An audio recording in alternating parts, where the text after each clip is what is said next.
Radio voice of Sindh London.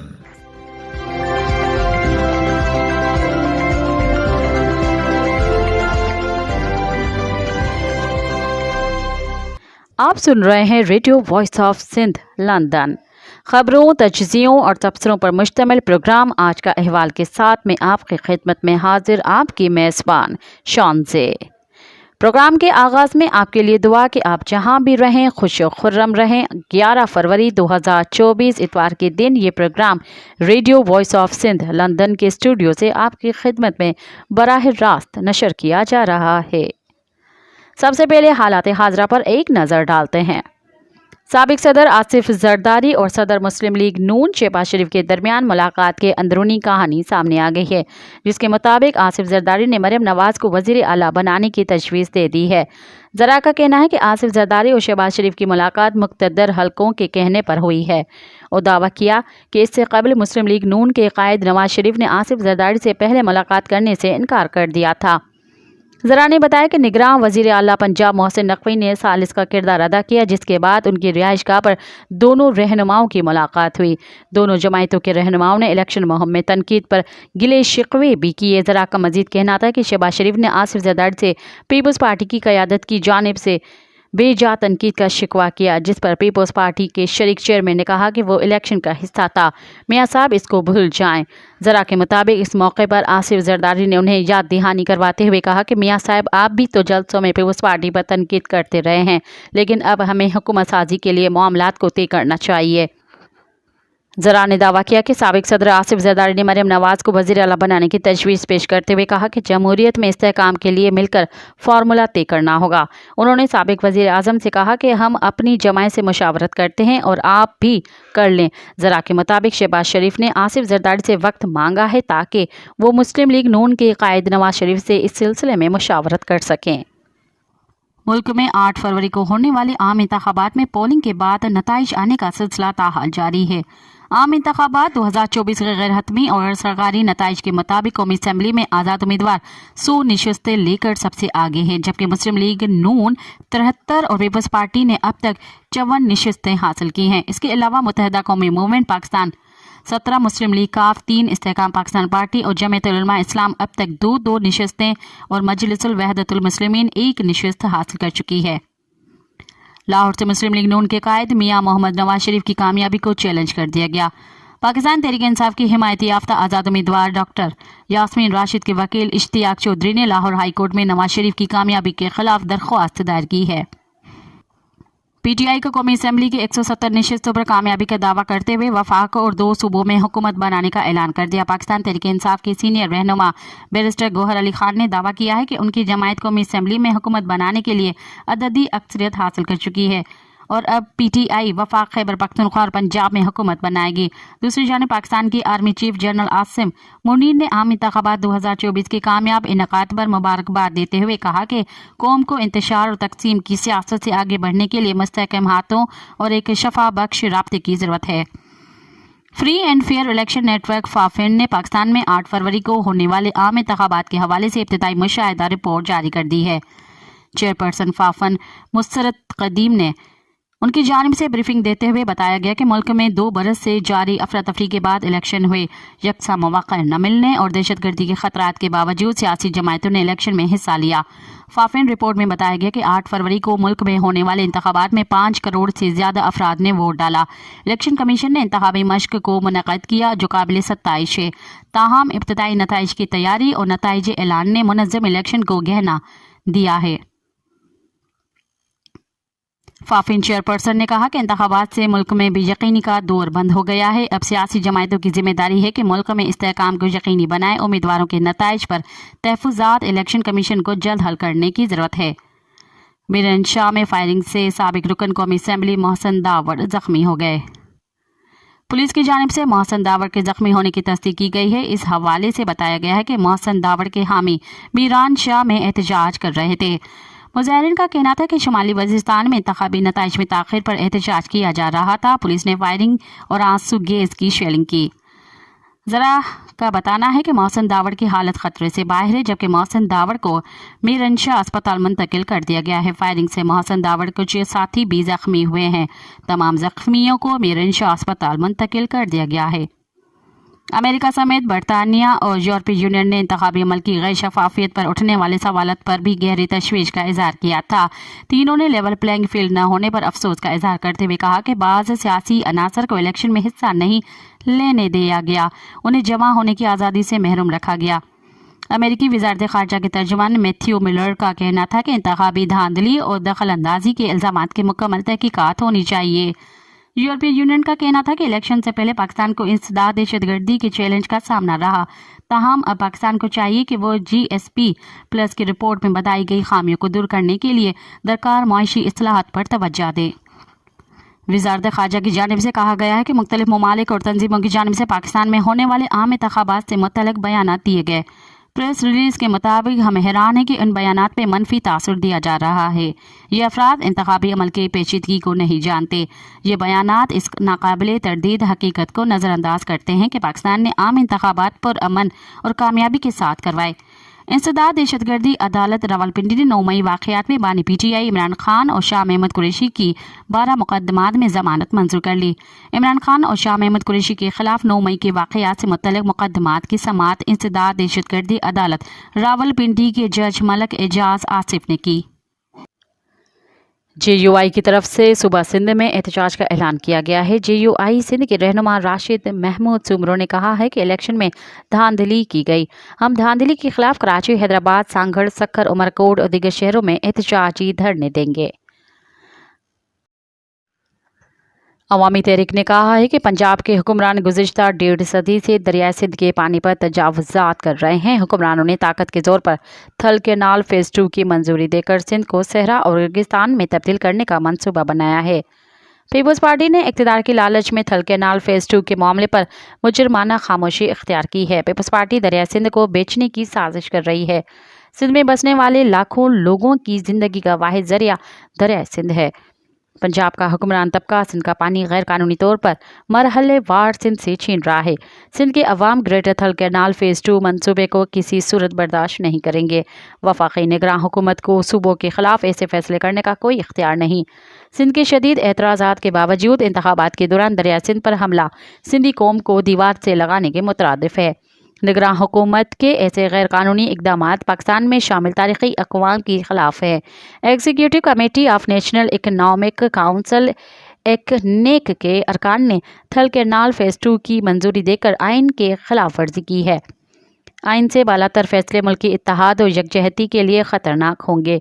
इन ख़यालात का इजहार अवामी तहरीक के मरकज़ी सदर लाल जलवार, मरकज़ी नायब सदर एडवोकेट साजिद हुसैन महिस्सर, मरकज़ी रहनुमा एडवोकेट इस्माइल खासकेली और एडवोकेट आसिफ खोसो ने अपने मुश्तरका प्रेस बयान में किया है। रहनुमाओं ने कहा कि निगरान हुकूमत ने सिंध के पानी और वसाइल पर कब्जा करके सिंध को दीवार से लगाकर मुल्की दुश्मनी की है। निगरान और मुंतखब हुकूमत को सिंध का पानी मोड़कर पंजाब के लिए नए डैम और नहरें बनाने का कोई इख्तियार नहीं। रहनुमाओं ने मुतालबा किया है कि दरियाए सिंध पर बनाए जाने वाले तमाम नए डैम और कैनाल के मंसूबे ख़त्म किए जाएं। सिंध को इस तारीख़ी हिस्से के मुताबिक पानी दिया जाए और तोनसा, पंजनद और चश्मा झेलम जैसे पंजाब के डकैत कैनाल बंद किए जाएँ। जामशोरों से जबरी तौर पर लापता किए गए कौमी कारकुन अनवर बुर्दी और फैसल वगन के वर्सा ने दोनों की बाजियाबी के लिए एहतजाज किया। इस मौके पर अनवर के वालिद ने कहा कि 5 दिन पहले अनवर को घर से उठाया गया था, अभी तक कोई पता नहीं कि वो कहाँ है। अनवर और फैसल को आज़ाद कराया जाए।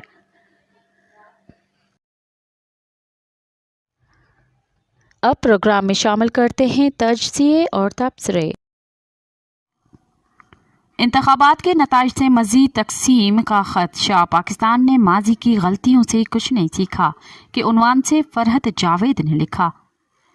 ऐसा पहली बार नहीं हुआ कि पाकिस्तान में इंतखाबात के नताइज देर से सामने आए हों, मगर हालिया तारीख में ये पहली बार ज़रूर हुआ कि इलेक्शन के दिन और अगली रात मुल्क भर में मोबाइल फ़ोन नेटवर्क बंद रहे और 24 घंटे गुजरने पर भी मुकम्मल नताइज सामने नहीं आ सके। गुज़िश्ता 2 रोज़ के वाक़यात ने बज़ाहिर पहले से मौजूद तकसीम और सियासी दरार को मज़ीद गहरा कर दिया है। अगली हुकूमत किसकी होगी, इस मामले पर अवाम में कन्फ्यूजन पाई जाती है। पहले से ही रियासती इदारों पर एतबार कम हो रहा है। सोशल मीडिया पर कई सार्फिन इलेक्शन कमीशन और निगरान हुकूमत पर तनकीद करते नजर आए, तो दूसरी जानिब फौज और अदलिया को भी इस अफरा तफरी का जिम्मेदार ठहराया जा रहा है। लेकिन इस तकसीम, कन्फ्यूजन और अवामी गुस्से का नतीजा क्या निकलेगा? इस सवाल के जवाब से पहले एक नज़र गुज़िश्ता 24 घंटों पर डालते हैं।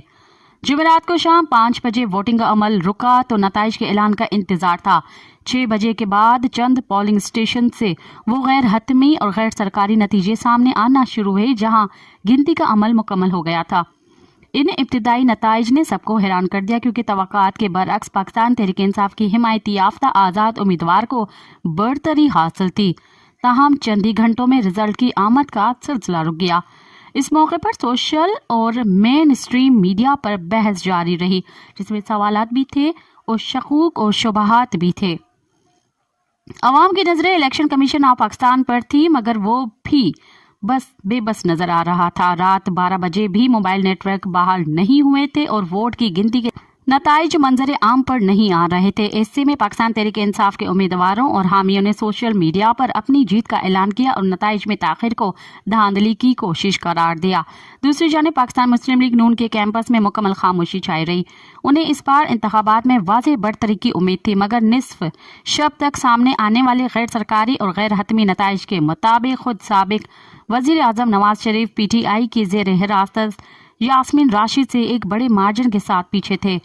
इलेक्शन कमीशन ने रात एक मौके पर ऐलान किया कि आधे घंटे में नताइज आना शुरू हो जाएंगे, मगर सुबह 3 बजे तक भी इलेक्शन कमीशन की वेबसाइट पर कोई तफसील मौजूद नहीं थी। यही ऐलान सुबह दोबारा किया गया और कहा गया कि नताइज 10 बजे तक सामने आ जाएंगे। ताहम ये भी ना हो सका। दूसरी तरफ निगरान हुकूमत कौम को इंतखाबात के पुरअमन इनकाद पर मुबारकबाद देती नजर आई और वजारत दाखिला मोबाइल नेटवर्क बंद रखने के फैसले का दिफा करती रही। इससे कबल हुकूमत ने ही ये ऐलान भी किया था कि इंतखाबात के दिन मोबाइल नेटवर्क बंद नहीं किए जाएंगे। ताहम वोटिंग शुरू होने से सिर्फ 10 मिनट पहले वजारत दाखिला ने मुल्क भर में दहशत गर्दी के खतरे के पेश नज़र मोबाइल नेटवर्क बंद कर दिए। इलेक्शन कमीशन ने वजाहत दी कि उनका नताइज इकट्ठा करने के लिए बनाया गया नया निज़ाम इसके लिए काम नहीं कर सका, क्योंकि मोबाइल नेटवर्क बंद होने की वजह से इंटरनेट की सहूलत मौजूद नहीं थी। लेकिन इसी बयान से पहले इलेक्शन कमीशन ये भी ऐलान कर चुका था कि ये नया सिस्टम इंटरनेट के बगैर भी फाल रहेगा।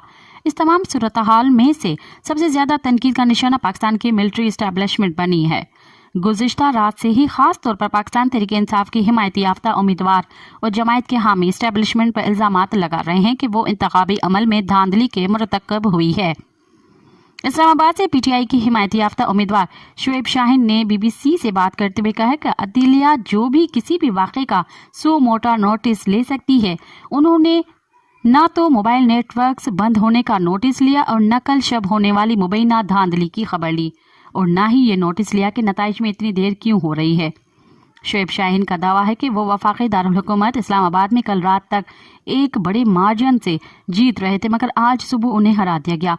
वो इस धांधली का जिम्मेदार इस्टेब्लिशमेंट को करार देते हैं। ये सब उन्हीं का किया धरा है जो यहाँ सबसे मजबूत है। वो किसी और को जितवाना चाह रहे हैं, ये एस्टेब्लिशमेंट का काम है। धांधली का ये इल्ज़ाम लगाने वाले वो तन्हा नहीं हैं, बल्कि उनकी तरह कई दीगर आज़ाद उम्मीदवार भी यही इल्ज़ाम दोहरा रहे हैं। शुएब शाहीन की जानिब से ताहाल कोई शवाहिद पेश नहीं किए गए, जबकि इलेक्शन कमीशन का अमला इल्ज़ामात के जवाब देने के बजाय फ़िलहाल नताइज मुरतब करने में मसरूफ़ हैं। गुज़िश्ता 2 दिन के दौरान पेश आने वाले इन तमाम वाक़यात के बाद पहले से मौजूद तकसीम और सियासी दरार मज़ीद गहरी होती नज़र आ रही है। BBC से बात करते हुए सीनियर सहाफ़ी और तजज़ियाकार आसमा शिराजी कहती हैं कि सियासी जमायतों और इदारों ने इस बार भी माजी की गलतियों से कुछ नहीं सीखा। वो कहती हैं कि हमारा ख्याल था कि अब मामला दुरुस्त होंगे, माजी की गलतियों से सीखा जाएगा। ये इंतखाबात पर अमन हुए, लोग सिस्टम पर एतमाद करते हुए वोट डालने निकले, अपना रद्द अमल पर्ची से दिया जो कि खुश आइंद था। यही जमहूरियत की कामयाबी है। मगर जब आप अचानक नताइज रोक देते हैं और नताइज बदलने लगते हैं तो ये सब दिखाई देता है। पंजाब के नताइज आहिस्ता आहिस्ता रुके और फिर सूरत हाल बदल गई। उन्होंने कहा कि इससे सवाल उठते हैं कि वो कौन सी कुव्वत है जो आवाम की राय बदलने की ताकत रखती है, और ये 1-2 बार नहीं 75 साल से हो रहा है। एतराज़ और सवाल तो हैं क्योंकि इस अमल को मशकूक बनाया गया है।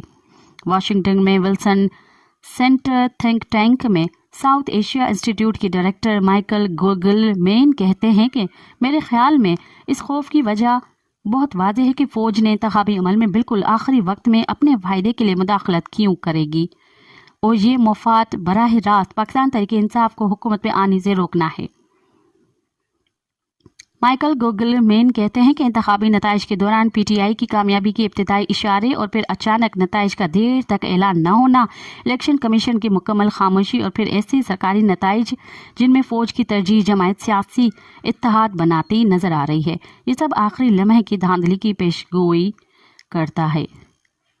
उनका ख्याल है कि पाकिस्तान एक ऐसे नतीजे की तरफ जा रहा है जिससे अवाम की मर्जी की अक्कासी नहीं होती। ये पाकिस्तान के पहले से कमज़ोर जमहूरियत के लिए एक और धचका होगा। फ़िलहाल ऐसा होता मुश्किल नज़र आ रहा है क्योंकि अवाम और सियासी जमायतें अब भी एक तकसीम का शिकार नज़र आ रही हैं। आसमा शिराजी के मुताबिक इस्तेहकाम आना तो चाहिए, सबको बैठने का फैसला करना चाहिए। पंजाब में सख्त मुकाबला था, मगर ये भी हकीकत है कि एक पार्टी जीत रही है, लेकिन अब ग्रैंड डायलॉग की जानिब जाना चाहिए। अगर ये न हुआ तो ये दायरे की तरह चलता रहेगा और हम यूं ही घूमते रहेंगे। उनकी तजवीज़ है कि अब इमरान खान को भी बात करनी चाहिए। अगर लोग नताइज तस्लीम ना करते हुए सड़कों पर निकलेंगे तो फिर मुज़ाकरात और बातचीत ही होगी, लेकिन माइकल गोगलमैन के मुताबिक ये मुश्किल है। मुझे नहीं लगता कि ये इंतखाबात पाकिस्तान में इस्तेहकाम लेकर आएंगे। ये कौम को मज़ीद तकसीम करेंगे जो पहले ही पोलराइजेशन का शिकार है। पाकिस्तान को इस वक्त न सिर्फ शदीद मुआशी बहरान का सामना है बल्कि दहशतगर्दी में भी दोबारा इजाफा हो रहा है। वो कहते हैं कि ऐसे हालात में पीटीआई का एक बड़ा बेस है और जमायत गुस्से और अफसोस का शिकार भी है क्योंकि इसके वोटर्स ने बड़ी तादाद में इंतखाबात में हिस्सा लिया और फिर उनके इंतखाबात का नतीजा रोक दिया गया और अब उन्हें अपने तल्ख मुखालफिन का सामना है। पाकिस्तान को अवामी गुस्से का मुकाबला करना होगा। ये सोच का वाकई खतरे का सामना कर रहा है। यहाँ ये सवाल भी है कि एक गैर मुस्तहकम पाकिस्तान को दुनिया कैसे देखेगी और ये आलमी ताकतवरों के लिए क्या अहमियत रखता है। आसमा शिराजी के मुताबिक दीगर दुनिया के साथ साथ खुद पाकिस्तान के अवाम के लिए मुल्क को मुस्तहकम बनाना ज़रूरी है। उनके मुताबिक पाकिस्तान एक ऐसा मुल्क है जिसकी सरहदी इलाके पुरअमन नहीं है। इंडिया और तालिबान के कंट्रोल में अफगानिस्तान की सरहद है तो दूसरी जानिब हाल ही में ईरान के साथ भी तल्खी सामने आई। पाकिस्तान का एक न्यूक्लियर ताकत है जो मगरबी ताकतों के लिए हमेशा एक अहम नुक्ता रहा है। ऐसे में ज़रूरी है कि मुल्क में सियासी इस्तेहकाम हो और इंतखाबात का अमल तो होता ही मुल्क में सियासी इस्तेहकाम के लिए है। आसमा शिराजी कहती हैं कि उन्हें उम्मीद है कि इन इंतखाबात के बाद बिलाखिर मुल्क में इस्तेहकाम आएगा। ताहम माइकल गोगलमैन ने इससे इत्तफाक नहीं करते। वो कहते हैं कि दुनिया भर में इस वक्त जारी आलमी तनाज़ुआत के बीच पाकिस्तान का इलेक्शन और सियासी अदम इस्तेहकाम एक छोटी सी बात लगती है, मगर ये एक ऐसा मुल्क है जिसमें बड़ी तादाद में नौजवान हैं। इस मुल्क की सरहदें तनाज़ुआत का शिकार हैं। यहाँ मुआशी दबाव है और बढ़ती हुई दहशतगर्दी है तो दूसरी जानब रियासत और मुआशरे के दरमियान गहरी होती तकसीम है। इस इंतखाबाती क्राइसिस ने मुल्क के मसाइल में इजाफा कर दिया है। अब तक सामने आने वाले नताइज से ये नज़र आ रहा है कि मुल्क में आइंदा हुकूमत भी इत्तेहादी जमायतों से कायम होगी और किसी एक जमायत को वाज़ेह बढ़तरी हासिल नहीं होगी। तजज़ियाकार समझते हैं कि सियासी जमायतों के लिए ये एक अहम मौका है कि वे मिल बैठें और बातचीत करते हुए एक निज़ाम वाज़ेह करें जो आइंदा इंतखाबात में शफाफियत को यकीनी बनाए। बेचारे इमरान खान के उन्वान से कामरेड कुलसुम जमाल लिखती हैं, जिनकी बैसाखियों पर चढ़कर बरसरे इक़्तिदार आए उन्हीं की डायरेक्शन पर अमल करते, उन्हीं का दिफा करते, यू टर्न पर यू टर्न लेते रहे और आखिरकार उन्हीं के ग्रुप बंदी का शिकार बनकर हीरो से ज़ीरो बन गए। बड़े बेआबरू होके कूचा इक़्तिदार से निकाल दिए गए। इस करप्ट अवाम दुश्मन इस्तेहसाली निज़ाम के सताए हुए अवाम, नौजवान, ख़वातीन और तालिबे इल्म पहले ही ज़रदारी पार्टी, नून लीग और उनकी हाशिया बरदारों जमायतों की करप्शन, बदउनवानी, इकरार परवरी, हेरा फेरी और बद हुक्मरानी से बेजार हो चुके थे। उस किसी बेहतर मुतबादिल की तलाश में थे। उन्होंने इमरान खान को अपनी उम्मीदों का मरकज़ और महवर बना लिया। इमरान खान रियासत मदीना का नक्शा पेश करते रहे, कुरानी आयात और अहादीस की तशरीहात को अपने हक़ में इस्तेमाल करते रहे। हालांकि न तो अमली ज़िंदगी में इमरान खान का ये रियासत मदीना के राइजी निज़ाम से कोई वास्ता था और ना ही उनके जलूसों में होने वाले मनाजिर का रियासत मदीना से दूर का कोई वास्ता था। लेकिन चूंकि इस इस्तेहसाली निज़ाम से बागी और बेकरार नौजवानों को दूसरा कोई جاندار متبادل نظر نہیں آ رہا تھا، اس لیے وہ عمران خان کی مبہم نعرے بازی کو ہی اپنی نجات سمجھتا شخصیت پرستی کا شکار ہوتا رہا۔ جب اقتدار کی مسند پر بٹھانے والے خود گروپ بندی کا شکار ہو گئے اور عمران خان خود بھی خوش فہمی کا شکار ہو کر جب ایک فریق بن گئے تو ظاہر ہے وہی ہونا تھا جو سب کے سامنے ہے۔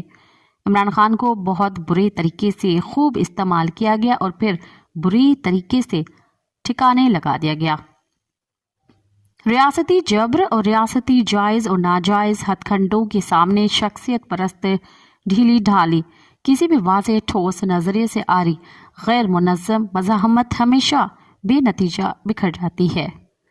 اگر نوجوانوں، طالب علموں، مزدوروں، ملازمین، خواتین اور استحصالی نظام کے تمام کے لیے ستائے ہوئے طبقات شخصیت پرستی کا شکار ہونے کے بجائے ان مسلسل جدوجہد کرنے والی عوام دوست، سامراج دشمن، ترقی پسند نظریاتی سیاسی جماعتوں کے ساتھ اپنی آپ کو جوڑ کر اپنے آپ پر انحصار کرتے ہوئے واضح رہے پروگرام اور ٹھوس روڈ میپ اور اہداف کے ساتھ جدوجہد کرنے کو ترجیح دیتے تو یقین جانیے کہ ان کو ان موجودہ حالات سے دوچار ہونا نہ پڑتا۔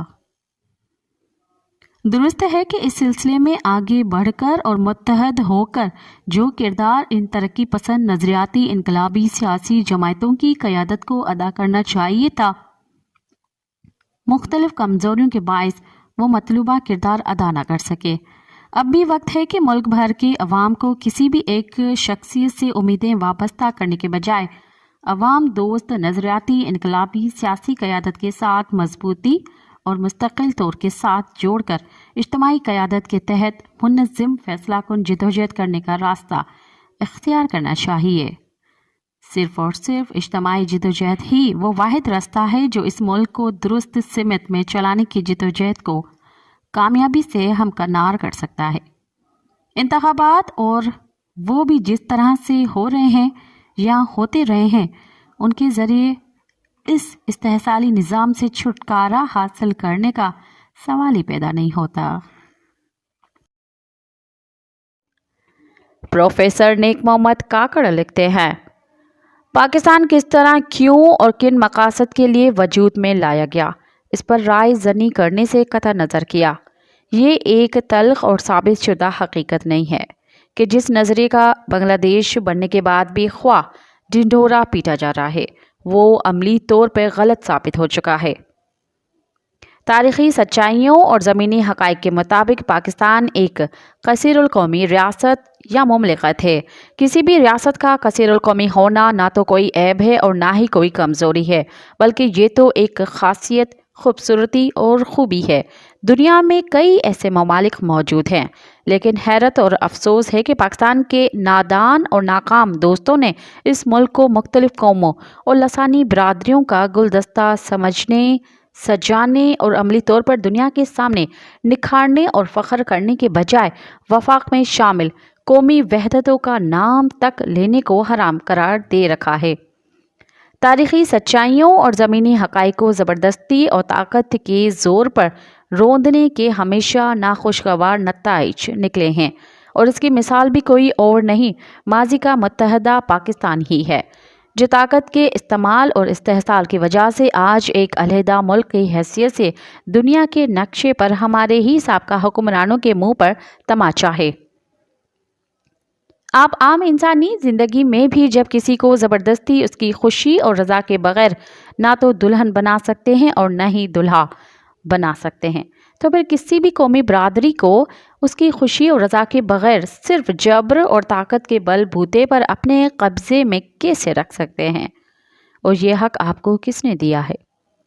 پاکستان مختلف قوموں کا بہترین گلدستہ ہے۔ اس گلدستے سے کوئی بھی خواہ مخواہ علیحدہ نہیں ہونا چاہتا، کسی کو علیحدہ ہونے کا کوئی شوق نہیں ہے، لیکن اگر آپ کسی کو اپنے بنیادی حقوق، اختیارات اور حق حکمرانی سے زبردستی محروم کرتے ہیں تو ان کو گلدستے سے جدا کرنے کا جواز مہیا کرتے رہیں گے، تو پھر اس کے لیے اس پر الزام دینا کیسے درست یا جائز قرار دیا جائے؟ پاکستان کے اکثریتی آبادی پر مشتمل غریب اور متوسط طبقے کے معاشی اور سماجی مسائل کی اہمیت اپنی جگہ مسلمہ ہے، لیکن پاکستان میں قومی وحدتوں کے بنیادی حقوق اور مکمل اختیارات کے ساتھ حق حکمرانی کے مسئلے کی اہمیت سے کیسے انکار کیا جا سکتا ہے؟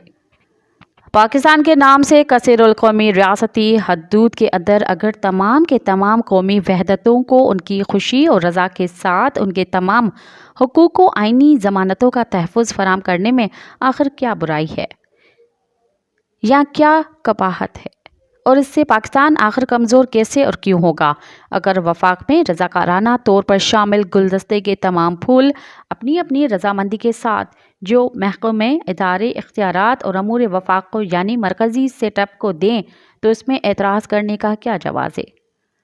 ہر معاملے پر زور زبردستی، دھونس، دھوکہ، دھاندلی، وعدہ خلافی، حق تلفی اور پھر فتویٰ بازی اور شکایات اور طاقت کا بے جا بے دریغ استعمال کیوں؟ یہ حق آپ کو کس نے دیا؟ کیا یہ راستہ اور یہ رویہ پاکستان کے مفاد میں ہے؟ ذرا سوچئے کہ اصل مسئلہ کیا ہے اور ذمہ دار کون ہے؟